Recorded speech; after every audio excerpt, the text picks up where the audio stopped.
parents and students, you are watching my YouTube channel Economics by Manish Sharma. Students, macro economics का 12 CBSE का government budget chapter running में था and 2 classes हम लोग complete कर चुके हैं। जिन स्टूडेंट्स ने या जो पहली बार चैनल पर आए हैं वो दोनों क्लासेस देखिए, प्रीवियस वीडियोस देखिए और उसके बाद डे 3 की क्लास में आइए। स्टूडेंट्स, डिस्कस करने वाले हम लोग डे 3 की क्लास में बजट एक्सपेंडिचर, यानी प्रीवियस क्लास में हम लोगों ने डिस्कस करा था बजट रिसिप्ट, जिसके 2 पार्ट हम लोगों ने डिस्कस करे, revenue receipt and capital receipt same as well as. आज हम लोग डिस्कस करने वाले बजट एक्सपेंडिचर, जिसके भी वापस 2 पार्ट बनने वाले हैं, एक रेवेन्यू से रिलेटेड एंड एक कैपिटल से रिलेटेड। यानी budget expenditure classified in 2 part. First आपके पास है रेवेन्यू एक्सपेंडिचर एंड सेकंड आपके पास है कैपिटल एक्सपेंडिचर। तो स्टूडेंट, यहां से याद रखना कि लास्ट क्लास और आज की जो हमने क्लास पढ़ी है सीबीएसई में हर ईयर यहां से क्वेश्चन आने के चांसेस बनते हैं, इसलिए आप वीडियो को काफी केयरफुल तरीके से देखिए क्योंकि काफी इंपॉर्टेंट पार्ट हम लोग आज भी डिस्कस करने वाले हैं। देखिए स्टूडेंट, डिस्कस करते हैं what is mean by budget expenditure. यानी कि स्टूडेंट, बजट एक्सपेंडिचर की जो डेफिनेशन है वो इसके क्लासिफिकेशन हम लोगों ने यहाँ पर बनाई है। बजट एक्सपेंडिचर जो 2 टाइप का होता है, revenue expenditure and capital expenditure. तो बजट एक्सपेंडिचर गवर्नमेंट का एक ऐसा स्टेटमेंट होता है जिसमें गवर्नमेंट के revenue expenditure and capital expenditure को इंक्लूड किया जाता है। It is known as budget expenditure.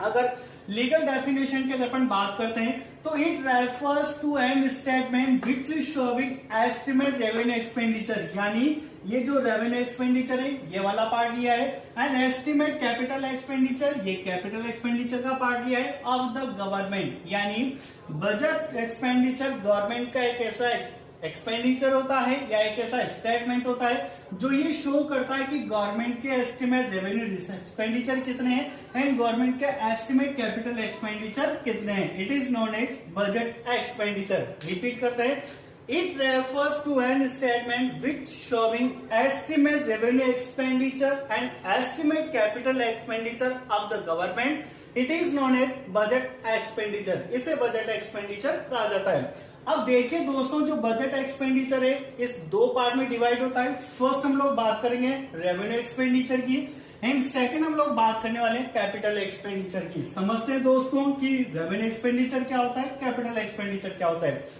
लेकिन इनको समझने से पहले एक बेसिक कंसेप्ट समझते हैं दोस्तों कि जब भी गवर्नमेंट किसी भी तरीके का एक्सपेंडिचर करती है, चाहे वो रेवेन्यू एक्सपेंडिचर से रिलेटेड हो या फिर वो कैपिटल एक्सपेंडिचर से रिलेटेड हो, गवर्नमेंट की 2 चीजों पर इफेक्ट होगा। या तो गवर्नमेंट के एसेट्स में चेंजेस आएगा या फिर गवर्नमेंट की लायबिलिटीज में चेंजेस आएगा। यानी जब भी गवर्नमेंट बजट एक्सपेंडिचर करेगी तो दोनों टाइप के एक्सपेंडिचर, चाहे वो रेवेन्यू एक्सपेंडिचर हो चाहे वो कैपिटल एक्सपेंडिचर हो, या तो गवर्नमेंट की एसेट्स में चेंजेस होगा या गवर्नमेंट की लायबिलिटीज में चेंजेस होगा। अब बात करते हैं कि रेवेन्यू एक्सपेंडिचर में एसेट्स एंड लायबिलिटीज किस तरीके से अफेक्ट होती है एंड कैपिटल एक्सपेंडिचर में एसेट्स एंड लायबिलिटीज किस तरीके से अफेक्ट होती है। तो सबसे फर्स्ट बात करते हैं अपन स्टूडेंट्स रेवेन्यू एक्सपेंडिचर। देखिए, रेवेन्यू एक्सपेंडिचर इस तरीके के एक्सपेंडिचर होते हैं जिनसे न तो गवर्नमेंट की एसेट्स इंक्रीज होती है, क्रॉस यानी न तो गवर्नमेंट की एसेट्स इंक्रीज होती है यानी क्रिएट होती है, और न ही गवर्नमेंट की लायबिलिटीज रिडक्ट होती है। यानी इस तरीके के एक्सपेंसेस जिनसे न तो गवर्नमेंट की एसेट्स इंक्रीज होती है और न ही गवर्नमेंट की लायबिलिटीज रिडक्ट होती है, इसे कहा जाता है रेवेन्यू एक्सपेंडिचर। यहाँ पर नोट है आपके पास, it refers to the expenditure which neither creates any asset, जो न तो गवर्नमेंट की एसेट्स को क्रिएट करती हो मतलब इंक्रीज करती हो, नोर कोजेस रिडक्शन और न ही रिडक्ट करती हो in any liabilities of the government. It is known as revenue expenditure. यानी रेवेन्यू एक्सपेंडिचर इस तरीके के एक्सपेंडिचर होते हैं जिनसे न तो गवर्नमेंट की एसेट्स क्रिएट होती है और न ही गवर्नमेंट की लायबिलिटीज रिडक्ट होती है, इसे कहा जाता है रेवेन्यू एक्सपेंडिचर। लेकिन कैसे, अभी एक एग्जांपल से प्रूफ करके देखेंगे, लेकिन इसके पहले अपन डिस्कस कर लेते हैं डेफिनेशन कैपिटल एक्सपेंडिचर की, क्योंकि दोनों एक दूसरे की अपोजिट है। तो कैपिटल एक्सपेंडिचर में भी सम एसेट्स और लायबिलिटीज पर इफेक्ट आएगा, लेकिन किस तरीके से कि स्टूडेंट्स, कैपिटल एक्सपेंडिचर इस तरीके के एक्सपेंडिचर होते हैं जिनसे या तो गवर्नमेंट की एसेट्स क्रिएट होती है यानी इंक्रीज होती है, या फिर गवर्नमेंट की लायबिलिटी रिडक्ट होती है, इससे कहा जाता है कैपिटल एक्सपेंडिचर। यहां पर एसेट्स न तो इंक्रीज होगी न ही लायबिलिटी रिडक्ट होगी, लेकिन यहां पर दोनों ही कंडीशन होगी, या तो एसेट्स क्रिएट होगी या फिर लायबिलिटीज डिक्रीज होगी, रिडक्ट होगी, इससे कहा जाता है कैपिटल एक्सपेंडिचर। यानी capital expenditure it refers to the expenditure which either creates any asset, यानी जो या तो गवर्नमेंट के एसेट्स को क्रिएट करेगी और causes a reduction in the liability of the government, जो या गवर्नमेंट की लायबिलिटीज को रिडक्ट करेगी। शॉर्ट फॉर्म में यहां पर लिखा हुआ है कैपिटल एक्सपेंडिचर या तो राइट का टिके, यानी ऐसा होगा, या तो गवर्नमेंट के एसेट्स को क्रिएट करेगी या फिर गवर्नमेंट के लायबिलिटीज को रिडक्ट करेगी, that is known as capital receipt. तो दोस्तों ये तो बात हुई यार revenue expenditure and capital expenditure की, जिसके दोनों के शॉर्टकट यहाँ पर प्रोवाइड है। अब थोड़ा सा डिस्कस करते हैं रेवेन्यू एक्सपेंडिचर को, आगे बढ़ाते हैं कि रेवेन्यू एक्सपेंडिचर में क्या होता है। It is a recurring in the nature, यानी रेवेन्यू एक्सपेंडिचर गवर्नमेंट के इस तरीके के एक्सपेंडिचर होते हैं जो नेचर में रिकरिंग होते हैं, यानी डे बाय डे या फिर बोला जा सकता है मंथ बाय मंथ इंक्रीज होते रहते हैं, जो हमेशा होते रहते हैं, उन्हें कहा जाता है रिकरिंग इन द नेचर। जबकि कैपिटल एक्सपेंडिचर की बात करें तो it is non recurring in the nature, ये डिफरेंस भी है। अगर एग्जाम में क्वेश्चन आपके डिफरेंस से रिलेटेड है तो फर्स्ट आपकी डेफिनेशन हो गई, एंड सेकंड बात करें it is recurring in the nature and it is non recurring in the nature, यानी रिकरिंग नेचर के होते हैं, ये नॉन रिकरिंग नेचर के होते हैं। अब बात करते हैं स्टूडेंट रेवेन्यू एक्सपेंडिचर की इनकर्ड फॉर स्मूथ फंक्शनिंग, यानी गवर्नमेंट अपने डिपार्टमेंट्स के कामों को चलाने के लिए, गवर्नमेंट अपने डिपार्टमेंट के फंक्शंस कंप्लीट करने के लिए जितने भी तरीके के एक्सपेंस करती है वो सारे रेवेन्यू एक्सपेंसेस में इंक्लूड किए जाते हैं। यानी गवर्नमेंट अपने डिपार्टमेंट्स को कंटिन्यू रनिंग में लाने के लिए डे बाय डे या मंथ बाय मंथ जितने भी तरीके के एक्सपेंसेस करती है उन सबको रेवेन्यू एक्सपेंडिचर में काउंट किया जाता है। Like that salary of the employees, यानी गवर्नमेंट जब अपने गवर्नमेंट एम्प्लॉइज को सैलरी प्रोवाइड करती है तो that is example of revenue expenditure. Pension of the government employees, यानी गवर्नमेंट जब अपने एम्प्लॉइज को पेंशन प्रोवाइड करती है that is non revenue expenditure. अब देखते हैं कि जब गवर्नमेंट अपने डिपार्टमेंट्स को सैलरी पे करती है तो क्या इससे गवर्नमेंट की कोई एसेट्स इंक्रीज हुई? ना, ऐसा नहीं है। क्या गवर्नमेंट की लायबिलिटीज डिक्रीज हुई? ना, ऐसा भी नहीं है। यानी सैलरी एक ऐसा एग्जांपल है जब गवर्नमेंट अपने एम्प्लॉइज को सैलरी प्रोवाइड करती है तो न तो इससे गवर्नमेंट की एसेट्स इंक्रीज होती है और न ही गवर्नमेंट की लायबिलिटीज डिक्रीज होती है, जिससे कहा जाता है revenue expenditure. As well as यही चीज किसके साथ एप्लीकेबल होगी? पेंशन के साथ एप्लीकेबल होगी। बात करते हैं अपन कैपिटल एक्सपेंडिचर की। It covers general social and economic services, यानी जब इंडियन गवर्नमेंट हमारी कंट्री में जनरल और social and economic services provide करती है और उन पर जो एक्सपेंसेस किए जाते हैं that is example of capital expenditure. वो सब कैपिटल एक्सपेंडिचर के एग्जांपल होते हैं और यहाँ से कंपनी यहाँ पर इंडियन गवर्नमेंट का कैपिटल का स्टॉक बनता है। किस तरीके के सर्विसेज प्रोवाइड करती है? रोडवेज, यानी गवर्नमेंट हमारी कंट्री को रोड की फैसिलिटी प्रोवाइड करती है, इसके लिए गवर्नमेंट को एक्सपेंसेस करने होते हैं जो गवर्नमेंट की एसेट्स को इंक्रीज करता है। ठीक है, फ्लाईओवर्स, गवर्नमेंट फ्लाईओवर्स बनाती है। ये जितने भी एग्जांपल है ये सब कैपिटल एक्सपेंडिचर से रिलेटेड है। तो दोस्तों ये हुआ हमारा बजट एक्सपेंडिचर का पार्ट, जिसमें हमने 2 पॉइंट डिस्कस करे, revenue expenditure and capital expenditure. यहाँ पर ये पोर्शन है, यहाँ पर ये पोर्शन। अब स्टूडेंट्स अगर मान लो इनमें डिफरेंस की बात करें आपसे कि दोनों में आपको डिफरेंस समझना है, डिफरेंस एक्सप्लेन करना है, तो एग्जाम में आप दोनों को कंपेयर करते हुए डिफरेंस बता सकते हो। ये आपका होमवर्क है कि आपको अपने नोट्स में दोनों को डिफरेंस बताते हुए नोट करना है। एक तरफ आपका रेवेन्यू एक्सपेंडिचर होगा, एक तरफ कैपिटल एक्सपेंडिचर होगा, सेम डेफिनेशन होगी। यहाँ पर रिकरिंग बताना है, नॉन रिकरिंग बताना है, यहाँ पर गवर्नमेंट के फंक्शंस को चलाने के लिए, और यहाँ गवर्नमेंट अपने सोशल या इकोनॉमिक सर्विसेज प्रोवाइड करने के लिए होते हैं। इसके एग्जांपल है salary of government employees, pension of government employees, और इनके एग्जांपल है रोड्स, फ्लाईओवर्स, ETC।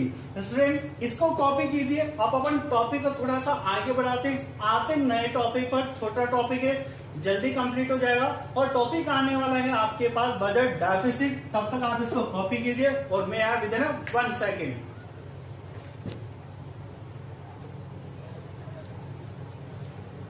चलो यार बढ़ाते हैं टॉपिक को थोड़ा सा और आगे, और अब डिस्कस करने वाले हम बजट की। गवर्नमेंट जो बजट है वो कितने टाइप का होता है, यानी गवर्नमेंट किस टाइप का बजट कंट्री के लिए अनाउंस कर सकती है। That is dependent condition of the country, यानी जब भी गवर्नमेंट बजट अनाउंस करती है तो डिपेंड करता है कि हमारी कंट्री में किस तरीके की कंडीशन है, क्योंकि मनी डिफ्लेशन इन दोनों ही कंडीशन में गवर्नमेंट को स्ट्रेटजी के अकॉर्डिंग बजट बनाना होता है। लेकिन सबसे पहले हम लोग डिस्कस करते हैं कि यहाँ पर बजट कितने टाइप का होता है। तो देखिए दोस्तों, 3 टाइप का गवर्नमेंट बजट अनाउंस कर सकती है। सबसे फर्स्ट होता है सरप्लस बजट, थर्ड होता है डेफिसिट बजट एंड सेकंड होता है बैलेंसिंग बजट या बैलेंस बजट। सबसे पहले हम फर्स्ट डिस्कस करेंगे सरप्लस बजट, इसका अपोजिट डिस्कस करेंगे डेफिसिट बजट, और फिर हम डिस्कस करेंगे बैलेंस बजट। तो देखते हैं स्टूडेंट सरप्लस बजट क्या होता है। देखिए गवर्नमेंट बजट में 2 चीजें होती है, या तो गवर्नमेंट रिसिप्ट्स होती है यानी गवर्नमेंट की इनकम होती है, या गवर्नमेंट एक्सपेंडिचर होते हैं यानी गवर्नमेंट के एक्सपेंसेस होते हैं जिन्हें गवर्नमेंट आने वाले फिस्कल ईयर में करने वाली है। यानी estimate receipt of the government and estimate expenditure of the government, 2 चीजें गवर्नमेंट बजट में होती है जिन्हें गवर्नमेंट आने वाले फिस्कल ईयर में करने वाली होती है। अब सरप्लस बजट की बात करें स्टूडेंट, तो सरप्लस बजट एक ऐसा बजट होता है जिसमें गवर्नमेंट की estimate receipt are greater than estimate expenditure of the government. यानी सरप्लस बजट इस तरीके का बजट होता है जिसमें गवर्नमेंट की एस्टिमेट रिसिप्ट ज्यादा होती है किसके कंपेयर में, एस्टिमेट एक्सपेंडिचर के कंपेयर में। यानी गवर्नमेंट को जितना एस्टिमेट है कि इतनी रिसिप्ट अर्न होने वाली है, तो उतना एक्सपेंसेस न करके जब गवर्नमेंट उससे कम एक्सपेंसेस करती है, यानी कुछ पैसा अपने पास बचा करके रख लेती है, पूरी रिसिप्ट को एक्सपेंसेस में कन्वर्ट नहीं करती है, that is known as surplus budget. यानी सरप्लस बजट में total receipt are greater than total expenditure and that is known as surplus budget. Estimate receipts are more than estimate expenditure, that is known as surplus budget. यानी जब भी government की total receipt total expenditure से greater than होगी तो उसे surplus budget कहा जाता है।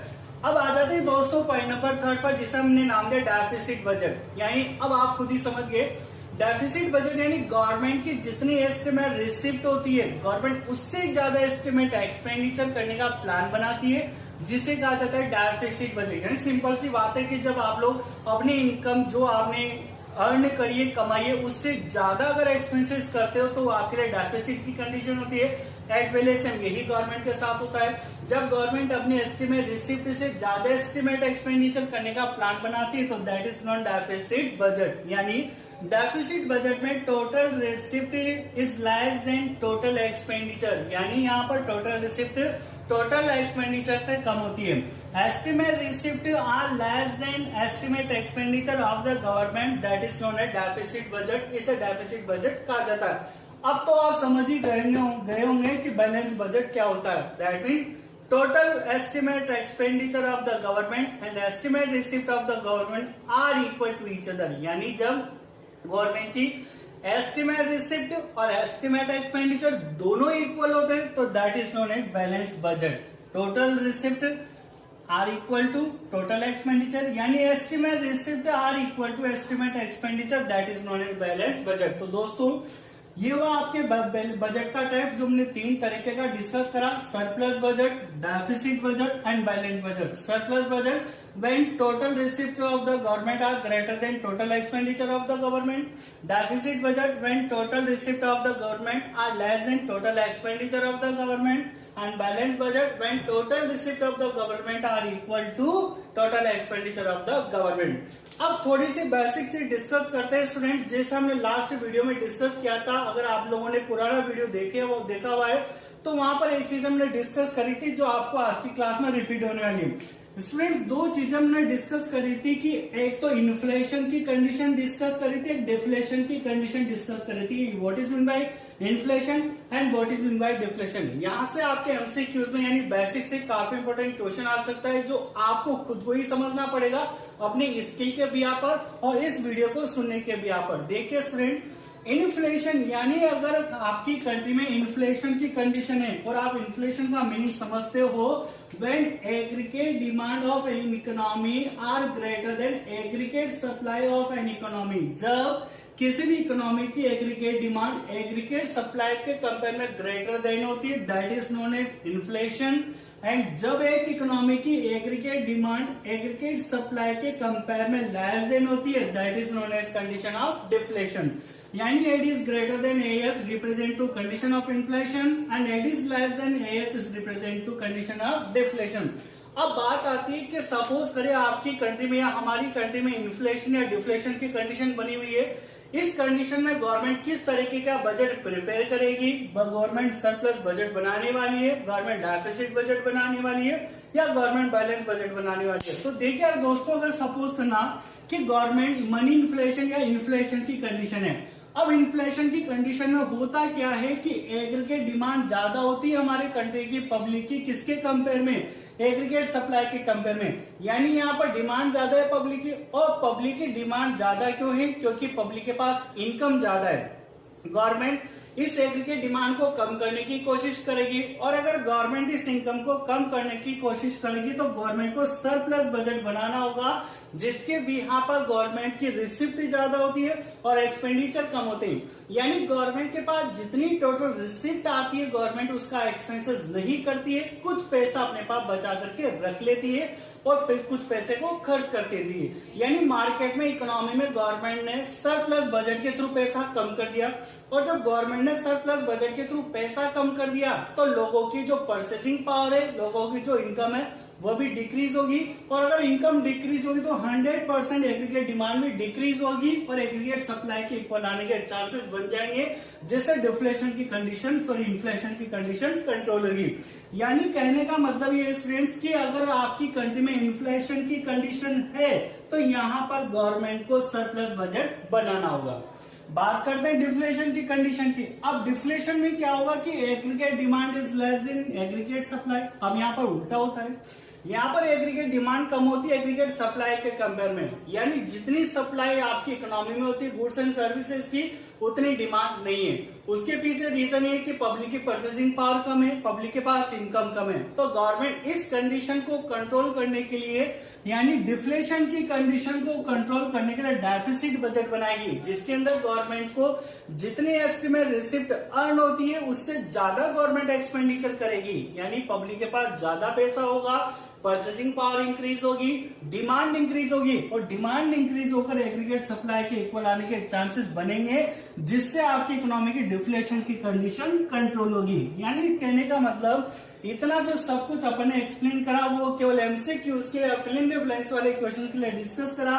इन case of inflation government have to make surplus budget and in case of deflation government have to make deficit budget. दोस्तों ये थी मेरी आज की क्लास। अभी से तक का लास्ट टॉपिक बचा है जिसको अपन लास्ट वीडियो में डिस्कस करने वाले हैं, और वहां पर उस टॉपिक के बिहार पर हम लोग 2 या 3 न्यूमेरिकल्स भी डिस्कस करें। बने रहिए YouTube चैनल पर। अगर आपको चैनल पसंद आता है तो प्लीज लाइक कीजिए, सब्सक्राइब कीजिए और हाँ शेयर कीजिए, और प्लीज बेल आइकन को दबाना ना भूलिए। तब तक के लिए जय श्री कृष्णा।